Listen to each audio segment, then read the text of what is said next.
Bonjour à tous et bienvenue à cette session de la mi-journée dont voici les titres. Les Burkinabés connaissent désormais leur Premier ministre. Christophe Joseph Marie Dabiré a été reconduit hier par le président du Faso Rochma Christian Kaboré. Atelier de l'association Tabital Ondal à Dori dans le Sahel burkinabé, la question des enfants en situation de rue a été abordée par les maîtres coraniques. Encore une fois, bienvenue à ce journal. Les Burkinabés connaissent désormais leur Premier ministre et c'est Christophe Joseph Marie Dabiré qui a été reconduit. Le président du Faso Rochma Christian Kaboré lui a renouvelé sa confiance ce mardi 5 janvier 2021 pour être à la tête de son gouvernement. Et à ce sujet, nous recevons notre chef de desk politique Bernard Bougman. Bonjour Bernard, bienvenue sur ce plateau. Bonjour Marie, merci. Les informations données pour Premier ministre, beaucoup de noms, à savoir Seydou Bouda, Stanislas Ouaro, Alpha Bari. Et finalement, c'est Christophe Dabiré qui a été reconduit. Est-ce que cela est une surprise pour vous? Pas une surprise en soi. La surprise, c'est compte tenu du temps mis.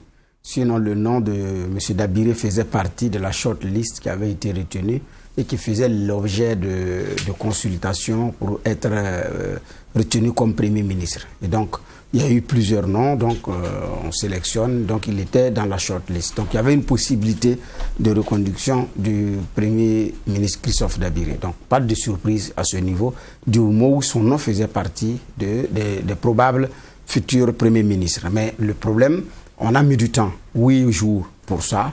Donc tout ça pour ça, c'est la question fondamentale. Est-ce qu'on avait besoin de mettre autant de temps si c'est la même personne qui devait être reconduite? Parce que tout faisait croire qu'il y avait beaucoup de difficultés à pouvoir s'accorder un nom, que peut-être certains refusent, d'autres sont d'accord, mais il y en a qui ne sont pas d'accord. Mais si c'est juste pour reconduire M. Dabiré, on n'avait pas besoin de déployer autant d'énergie, surtout qu'ici, l'État n'est pas très forcément à chaque coin de rue, mais nous comptons beaucoup plus sur un gouvernement parce que quand il y a une crise, s'il n'y a pas un ministre à côté, on a l'impression que la personne ne peut gérer. Donc nous sommes beaucoup plus adossés au gouvernement que quand il y a une crise, c'est difficile. Donc de ce point de vue, pourquoi est-ce qu'on a mis suffisamment de temps pour ça? C'est la grande question. Christophe Dabiré reconduit à la tête du gouvernement. Est-ce que pour vous, c'est celui qu'il faut actuellement pour les Burkinabés? Alors, dire que celui qu'il faut actuellement pour les Burkinabés, ça va être difficile parce que c'est difficile pour que des gens, une population d'un pays puisse s'accorder sur une seule personne pour pouvoir répondre à ses attentes, à ses objectifs et à ses besoins. Donc, de ce point de vue, dire que c'est vraiment l'homme qu'il faut, ça va être très difficile. On peut regarder en fonction des enjeux, en fonction des défis de l'heure et en fonction de la vision du président pour ces 5 ans à venir.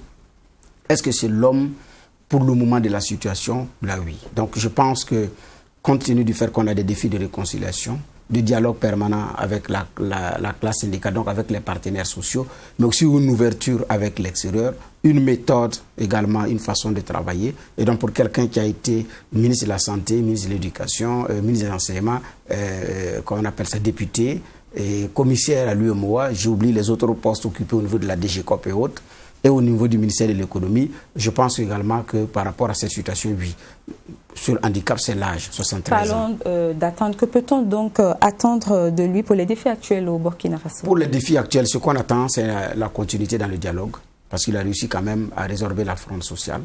C'est aussi impulser la bonne gouvernance, donc lutter contre la mauvaise gouvernance qui gangrène notre société. C'est aussi la stabilisation du Burkina Faso et le retour des exilés, des déplacés internes, pardon, sur leur lieu d'origine. Ce qu'on demande également, c'est que le quotidien du Burkinabé puisse être amélioré, donc la réconciliation et l'unité nationale. Je pense qu'il nous faut aller à cela. Donc une ouverture à un dialogue qui puisse ouvrir les chantiers d'une véritable réconciliation pour un Burkina meilleur. Donc de mon point de vue, ça ne dépasse pas les attentes, ça ne dépasse pas cela. Le reste, par rapport aux questions de développement, ça s'enclenche naturellement. Il doit à présent constituer un gouvernement. Est-ce qu'il y aura un grand changement ou ce sera du déjà vu?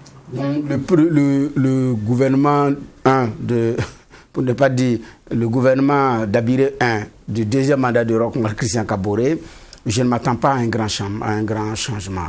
Il y aura des légers déplacements parce qu'il y a des nouveaux venus quand même qui étaient de la majorité comme le NTD qui vont vouloir conforter leur position.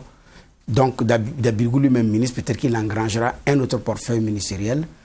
L'UNIR, avec 5 députés en 2015, a eu également 2 ministères. Comment on appelle ça? Benewende, certainement, avec ses camarades, vont lutter pour conserver les deux ministères, à défaut de ne pas avoir un troisième ministère. Maintenant, à leur niveau, ils peuvent changer de ministre. Ils peuvent dire, bon, cette fois-ci, ça va être tel cadre qui va venir. Donc, il y a cette possibilité. À l'intérieur aussi, il y a des ministres du gouvernement actuel quand même qui vont être changés. Mais je ne crois pas qu'on aura un chamboulement, un changement de fond. Peut-être que ça va venir après. Merci Bernard. C'est moi qui dis merci. Rappelons Bernard Bougma, notre chef de desk politique Truth TV et Watt FM. Écoutons à présent la réaction de la population burkinabé sur la nomination de Christophe Dabiré à la tête du gouvernement. Moi je pense que dans la politique là, il faut qu'on donne la chance aux jeunes. On a tellement prôné qu'on allait donner la chance aux jeunes. Bon, on ne sait pas pourquoi on reconduit encore les vieilles personnes. Bon, la jeunesse a montré ses preuves. Nous, on se disait que on allait donner le premier ministère à un jeune dynamique pour que ça puisse continuer. Christophe Dabiré, c'est bien vrai qu'il a fait ses preuves, mais il est vieillissant. Il n'est plus à la page. Donc, donnez-nous des jeunes qui vont nous comprendre et puis on va travailler. Franchement, je suis favorable par rapport à ça. Parce que c'est vrai que certains diront qu'il fallait un jeune. Mais moi, je trouve que c'est les idées plutôt qui comptent. Voilà. Et les 2 ans qu'il a déjà fait, il a beaucoup travaillé. Nous avons vu l'évolution au niveau de tout le Burkina, les routes, au niveau des infrastructures, au niveau des conditions de la femme, des enfants. Voilà. Donc, franchement, je n'ai pas d'objection par rapport à ça. Maintenant, ce qu'on souhaiterait, c'est qu'il continue dans cette lancée-là. Voilà. Et qu'il renforce ce qui a déjà été commencé. Voilà. Surtout en faveur des femmes. Leur autonomisation et à travers les enfants également. Voilà. C'est le même président qui a reconduit ses ministres. En fait, c'est pour récompenser certains ministres, mais on n'a pas de moment de récompense. Récompense, ça c'est le gouverneur passé. Actuellement, on doit taper fort pour faire que les choses avancent. Oui, c'est une bonne chose. Quel que soit le choix du Premier ministre, je pense que nous devrons faire un front unique autour de cette personnalité et l'aider à réussir son mandat. Et rien ne sert d'avoir, en tout cas, des points de discordance ou qui ne peut pas nous apporter la paix au Burkina Faso. Parce qu'il vient pour une mission d'État.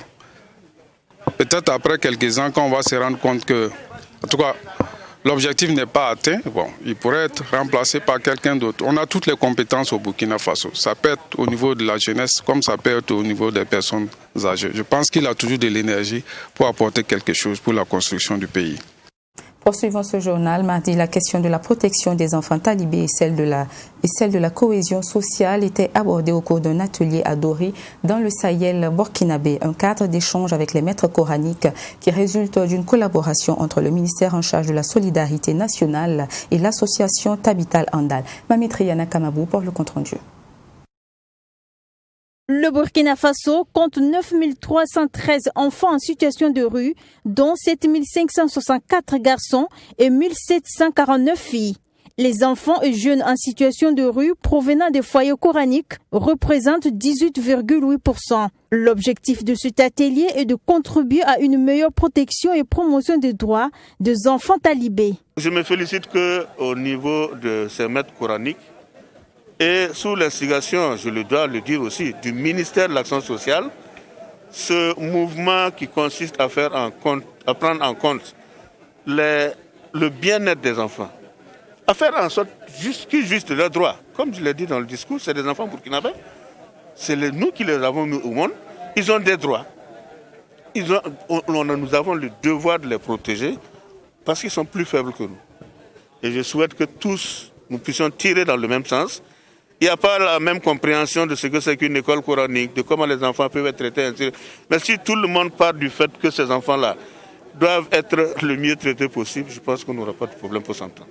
Initié par l'association Tabital Andal des maîtres coraniques du Sahel, les échanges de la présente rencontre ont porté sur les dynamiques de la mendicité des enfants, le renforcement des connaissances sur l'islamique et les droits de l'enfant. Des informations sur la protection de l'enfant et les actions mises en œuvre à l'endroit de cette couche sociale ont été également données.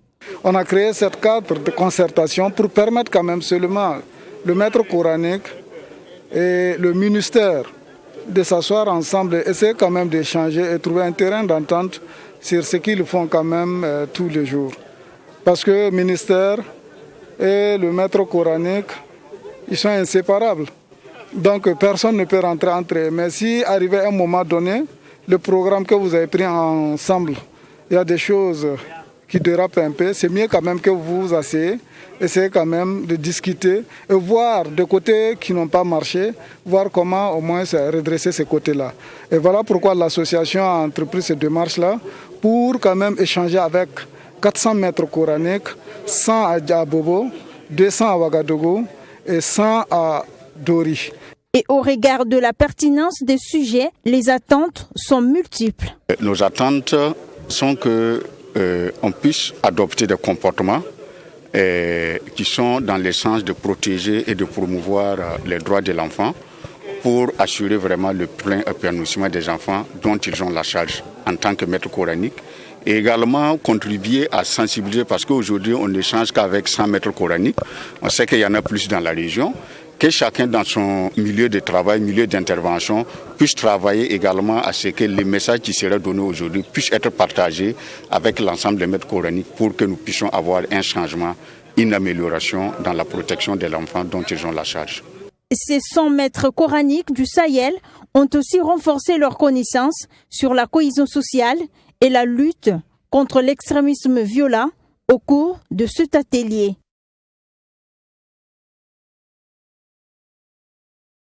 Hier, c'était la reprise des cours pour les établissements scolaires après les congés du premier trimestre et ce, dans un contexte de recrudescence de la maladie à coronavirus. Une équipe de la rédaction a donc fait le tour dans quelques établissements pour vous montrer les mises en place barrières de la maladie. Un reportage signé Abdoulhaïm Yeye. Nous sommes à l'école primaire publique de Dagnoin. Situation sanitaire oblige, les élèves s'adonnent à l'exercice du lavage des mains avant d'accéder à la salle de classe. Depuis quelques jours, l'on assiste à une augmentation du nombre de cas de contamination du Covid-19 dans le pays, chose qui implique le respect strict des mesures barrières, selon le directeur de l'école. Pourtant, le port de cache-nez reste un problème dans cet établissement, selon ses responsables. Voilà, nous avons reçu des cache-nez qu'on a distribués aux enfants et effectivement les enfants les portaient en classe jusqu'à un mois par là. Bon, vu peut-être la qualité des cache-nez, il y a des cache-nez les enfants qui n'ont pas pu tenir correctement les cache-nez. Voilà, il y a d'autres, les fils se sont cassés, bon, c'était pas ça. Le souhait, si le ministère pouvait encore accompagner les écoles avec des cache-nez, ça allait être vraiment l'idéal. Voilà. Mais au cas où on ne sait pas possible, nous allons demander aux parents de trouver des cache-nez pour les enfants et vraiment ça va aider les écoles. Pour le directeur de cet établissement, le respect des mesures barrières par les élèves engage aussi la responsabilité des parents qui doivent prendre leurs responsabilités pour assurer la protection des enfants. Le cache-nez en lui-même ne coûte pas très cher, mais le fait qu'on a habitué les parents à la gratuité, beaucoup de parents s'attendent à ce qu'on donne tout. Et moi, personnellement, j'ai eu à payer un cache-nez hier à 200 francs. Parce qu'il y a des parents qui manquent de 100 francs pour payer un cache-nez à leur enfant. Mais ils attendent à ce que le gouvernement donne. Et je crois que c'est par la sensibilisation que nous pouvons arriver effectivement à convaincre les uns et les autres que la santé n'a aucun prix. Au lycée Bogodogo, les premiers responsables disent mettre les bouchées doubles pour assurer le respect des mesures barrières. Vu dans les salles de classe, nous avons fait un tour pour rappeler aux élèves là l'observation stricte des mesures barrières. Et nous avons également une directive du ministère à ce sujet, nous demandant de veiller à ce que l'application soit de mise. Donc, dans toutes les 17 salles de classe, nous avons fait le tour, nous avons commenté la directive, nous avons sensibilisé les élèves, nous les avons interpellés là-dessus. Madi Compaoré a aussi insisté sur la responsabilité des parents et des associations de parents d'élèves. Il a aussi invité les enseignants à être des éducateurs pour les élèves afin de relever le défi. Et parlant du Covid-19, un grand nombre de contaminations a été enregistré au Burkina à la date du 3 janvier. 75 nouveaux cas confirmés avec 1740 sous traitement. Un rebond de la maladie qui inquiète les Ouagalais. Quelles sont les causes et faut-il craindre un renforcement des mesures barrières? Ils nous partagent leurs avis au micro d'Abdul Rahim Tapsoba et Chérif Yanogo. Les causes sont multiples. Bon, c'est manque de respect du port de cache-nez. Et puis pour laver les mains aussi, les gens aussi négligent ça. Donc je crois que c'est ça aussi. Les causes, c'est, comment dire, les élections présidentielles donc, voilà, qui se sont déroulées en novembre. Voilà. Donc lors des campagnes donc, électorales, on a remarqué que voilà, il n'y avait pas de respect donc, des mesures barrières. Voilà, donc il n'y avait pas de distanciation. Voilà, les manifestants ou certains hommes politiques même. Voilà, ne portaient pas de cache-nez et tout. Voilà, moi je pense que c'est l'origine. On remarque que les gens ne respectent plus les mesures barrières. Bon, quand on arrive dans les services, on trouve que les lave-mains, il n'y a même pas d'eau dedans, il n'y a plus de savon. Bon, on voit que la distanciation n'est plus respectée. Bon, donc, c'est l'ignorance de la maladie, la négligence de la population. Et c'est pour cela que la maladie a pris d'amples envergures. Et qu'en ce qui concerne les mesures barrières, qu'il faut fermer peut-être les établissements, les marchés, bon, faire un reconfinement. Je dirais que c'est pas, bon, personnellement, c'est pas trop nécessaire parce qu'il faut juste la sensibilisation, sensibiliser la population pour qu'ils puissent respecter les mesures barrières, voilà, afin que cette pandémie ne puisse pas se propager encore davantage. C'est peut-être amener les gens à porter des cache-nez, par exemple, à essayer de respecter la distanciation. Sinon, la fermeture des écoles, des marchés et tout, non, moi je ne crois pas ça. Si ça continue de progresser, en tout cas, cela peut arriver et ça ne nous arrange pas. Ça n'arrangera pas autant la population que l'État. On n'a pas peur de ça parce que c'est des choses qui n'arrangent personne. Même le couvre-feu, ça n'arrange pas les gens. Bon. Et ça, c'est une autre forme de maladie encore. Le Fonds permanent pour le développement des collectivités territoriales a fait hier le bilan de ses activités menées durant les 24 derniers mois. Une rencontre avec les médias au cours de laquelle il était également question de donner des précisions sur la mutation de la structure. Serge Bado pour le compte-rendu. Le Fonds permanent pour le développement des collectivités territoriales devient l'Agence nationale d'appui au développement des collectivités territoriales. Ainsi, en a décidé le Conseil des ministres en sa session du 7 octobre dernier. Un changement des dénominations, mais aussi de statut qui confère de nouvelles prérogatives à l'institution.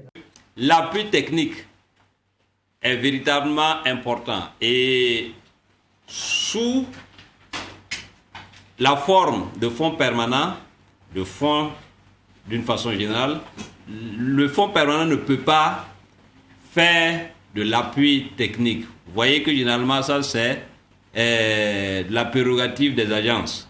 Et c'est pourquoi, comme cela a été accepté par les ministères de tutelle, que nous puissions accompagner techniquement et de façon continue les collectivités territoriales sans pour autant remettre en cause la maîtrise d'ouvrage laissée aux collectivités territoriales, il a été donc jugé nécessaire qu'on puisse reformer le FPDCT pour en faire une agence. Une rencontre avec les hommes de médias qui était également l'occasion pour Bruno Dipama de faire le bilan des actions menées depuis son arrivée à la tête du Fonds permanent pour le développement des collectivités le 28 décembre 2018. Donner de la visibilité, de la notoriété au FPDCT. Et pour cela, nous avons organisé tour à tour un atelier d'immersion au profit des professionnels des médias et ensuite une caravane de 2 semaines au profit des mêmes professionnels des médias à travers les 45 provinces de notre pays. Mais aussi, nous avons conclu des conventions avec les organes de presse. Troisième défi, augmenter le portefeuille des projets en faveur des collectivités territoriales. Entre 2019 et 2020, il y a 3 projets qui se sont ajoutés au portefeuille déjà existant des projets en faveur des collectivités territoriales gérées par le Fonds permanent pour le développement des collectivités territoriales. Autre objectif atteint, la mise en place d'un meilleur suivi des projets financés par le Fonds permanent pour le développement des collectivités territoriales à travers des missions de suivi terrain et le renforcement des capacités des agents de la structure. Au total, 17 sessions de formation ont été initiées au profit de ces derniers. Le Centre d'information, de formation et d'études sur le budget accuse les collectivités locales de ne pas tirer profit des investissements du 11 décembre. Après une étude menée sur l'impact des investissements de cette fête nationale depuis 2007, le CIFOEB estime que le taux de recouvrement fiscal est en deçà des attentes au regard des réalisations et des activités économiques qui sont créées. Abdelrahim Yeye. Après plus d'une décennie de mise en œuvre, la politique de célébration tournante de la fête nationale a eu un impact peu satisfaisant sur le budget des collectivités qui ont bénéficié des investissements. C'est le résultat de l'étude du Centre d'information, de formation et d'études sur le budget CIFOEB qui est basé sur l'évolution du recouvrement budgétaire de ces collectivités. S'il y a un certain nombre d'investissements, d'infrastructures, en principe cela doit conduire à un développement de l'activité économique et donc à l'élargissement de la matière fiscale et par conséquent les budgets de ces communes-là devraient ressentir l'effet. Et dans cette analyse, on a constaté qu'il y a certaines taxes qui se sont améliorées, mais il y a d'autres qui ne se sont pas améliorées. Et c'est surtout la commune de Gawa où on a constaté que pour l'ensemble de ces taxes considérées, le résultat est globalement positif. Pour les autres, c'est souvent certaines taxes se sont améliorées, mais d'autres n'ont pas véritablement bougé. Le CIFOEB soutient tout de même que des investissements importants ont été faits dans ces localités. Des investissements qui ont permis la réalisation d'infrastructures routières, des bâtiments publics et l'éclairage public, chose qui devrait développer l'activité économique et augmenter l'assiette fiscale dans les différentes communes. Pour Youssouf Ouattara, ce résultat n'est pas atteint et il accuse les services de recouvrement. Les administrations de recouvrement, les acteurs chargés de recouvrement ils ne se sont pas suffisamment organisés pour prendre en charge cette nouvelle donne. Parce que déjà, beaucoup de ces administrations ont des difficultés en matière de recouvrement. Et avec le 11 décembre, avec les investissements du 11 décembre, donc on a plus de contribuables, on a plus d'activités économiques. Donc il aurait fallu que ces acteurs-là s'organisent davantage pour pouvoir couvrir l'ensemble de ces acteurs économiques et de ces contribuables. Donc, il y a forcément une insuffisance dans l'organisation des acteurs de recouvrement. Autre entrave à la croissance du budget des collectivités, c'est l'incivisme fiscal. Et le CIFOEB appelle à la sensibilisation des citoyens afin que chacun soit un bon contribuable. Que les élus locaux jouent ce rôle d'éducateurs, de sensibilisation et d'échange avec les contribuables pour que les gens comprennent l'intérêt de contribuer. Voilà, on parle de l'impôt, mais en réalité, il s'agit de contribuer. Parce que si vous bénéficiez d'infrastructures construites par le peuple, il est normal que en retour, vous puissiez donner quelque chose pour permettre de réaliser autre chose. Le directeur exécutif du CIFOEB appelle donc les autorités locales à prendre leurs responsabilités afin de mieux profiter des investissements du 11 décembre. Si l'État réalise les infrastructures, donc il revient aux acteurs locaux de s'organiser, que l'État a créé, a aidé à créer les conditions. Donc il faut que les acteurs s'organisent pour optimiser l'exploitation et l'utilisation et les retombées de ces infrastructures. Je pense sur plusieurs aspects, c'est ce qui a manqué. Il y a des infrastructures qui sont réalisées, c'est aux acteurs locaux de voir quel type d'activité économique il faut développer autour de ces infrastructures pour les exploiter davantage et s'appuyer sur ces activités pour pouvoir développer leur économie. Youssouf Ouattara invite les services de recouvrement des impôts à utiliser la nouvelle technologie afin de géolocaliser tous les contribuables, chose qui permettra de mieux suivre leurs activités et de mieux prélever les impôts. Page sportive à présent, les Jeux Olympiques Paris 2024 se préparent déjà au Burkina. Les étalons de la discipline rugby ont bénéficié d'un stage d'une semaine, une opportunité de renforcement de capacité qui a été possible grâce à la Fédération burkinabé de rugby et aussi grâce à l'ambassade de France au Burkina Faso, Yassine Sawadogo. Ce stage s'inscrit dans le cadre de la préparation des Jeux Olympiques Paris 2024. Et la Fédération burkinabé de rugby s'est fixé des objectifs, s'est qualifiée pour cette compétition. Pour sa présidente, vu les difficultés que connaît cette discipline, il était nécessaire pour que ce stage se tienne. Assez difficile, surtout qu'on est dans une situation où une situation sanitaire assez difficile, il y a cet aspect. Il y a également le fait qu'on était lié à un problème, confronté à un problème d'infrastructure. Parce que les infrastructures pour le rugby, c'est toujours un luxe, c'est assez difficile. Et également, côté, c'est vrai, on a eu le soutien de l'ambassade par rapport à ce stage, mais la fédération a dû, en tout cas, mobiliser certaines ressources pour pouvoir faire face, parce que le coût, quand même, est élevé. Selon les coachs des étalons rugby, un suivi sera fait pour permettre aux joueurs de rester en forme physiquement et techniquement. Il y aura un suivi exactement, c'est ce qu'on a mis en place. On a également Zeba Traoré, burkinabé, qui est préparateur physique au Stade Toulousain depuis 20 ans, qui est venu avec nous pour la première fois cette année. On vient de mettre en place tout un suivi physique et technique individuel de tous les joueurs. Et ça va nous permettre, donc, même si une partie du staff est à l'étranger, ou du moins pas toujours ici à Ouaga ou à Bobo, où sont nos clubs les plus importants, d'avoir un contact constant et de pouvoir leur envoyer des programmes et rentrer et rester en contact avec les coachs ici sur place. Cette formation qui a permis d'évaluer le niveau des joueurs est appréciable selon le préparateur physique. Non, je dis que je respecte leur potentiel. Je leur ai proposé un contenu qui est à la hauteur de ce qu'ils sont capables de produire comme performance. Ça m'a permis d'évaluer aussi leur capacité individuelle et collective, voir les axes qu'il fallait prendre pour pouvoir progresser et se focaliser sur un axe de développement qui correspondra aux qualités des étalons rugby. Notons qu'à l'issue de ce stage, un regroupement sera fait afin de suivre les joueurs qui ont été présélectionnés. Il y aura également d'autres stages, des matchs amicaux pour parfaire la formation. Et pour terminer, au Mali, 2 soldats français ont été tués ce samedi lors d'une attaque. Cela fait suite à la mort de 3 militaires dans des conditions similaires. L'ancien chef de la mission française auprès de l'ONU confie que le nœud du problème est la négociation, une démarche, selon lui, judicieuse qui permettra de mettre fin à ces attaques. Les 2 épisodes de pertes humaines au Mali ont relancé le débat sur l'engagement de la France au Sahel.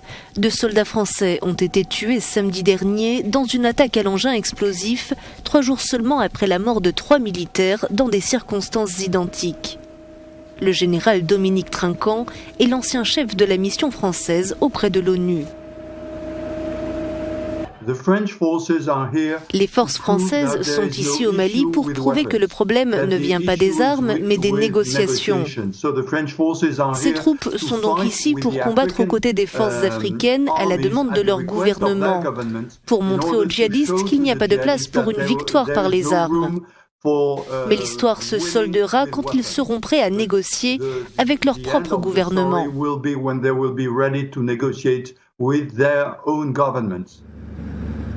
L'armée française a perdu 51 soldats dans cette zone depuis 2013.